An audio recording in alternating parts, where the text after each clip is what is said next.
நீலகிரி மாவட்டத்தில் பெய்து வரும் தொடர் கனமழையால் ஏற்பட்ட மண் சரிவால் உதகை மைசூரு சாலையில் போக்குவரத்து பாதிக்கப்பட்டிருக்கிறது.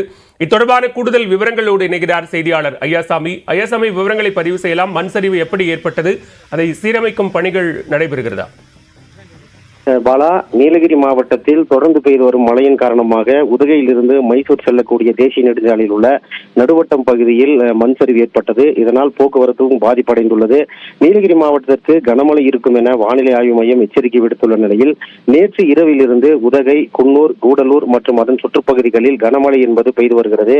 இந்த நிலையில் இன்று காலை முதலே உதகை மற்றும் அதன் சுற்றுப்பகுதிகளில் பெய்து வரும் கனமழையின் காரணமாக பொதுமக்களின் இயல்பு வாழ்க்கை என்பது கடுமையாக பாதிக்கப்பட்டுள்ளது. இந்த நிலையில் இந்த கனமழையின் காரணமாக உதகையிலிருந்து மைசூர் செல்லக்கூடிய தேசிய நெடுஞ்சாலையில் உள்ள நடுவட்டம் பகுதியில் பெரிய அளவிலான மண் சரிவு ஏற்பட்டது. சம்பவ இடத்திற்கு விரைந்து சென்றுள்ள தீயணைப்புத் துறையினர் மண் சரிவை அப்புறப்படுத்தும் பணியில் ஈடுபட்டு வருகின்றனர். சுமார் 1 மணி நேரத்திற்கும் மேலாக வாகனங்கள் அணிவகுத்து நிற்க வேண்டிய நிலை ஏற்பட்டது.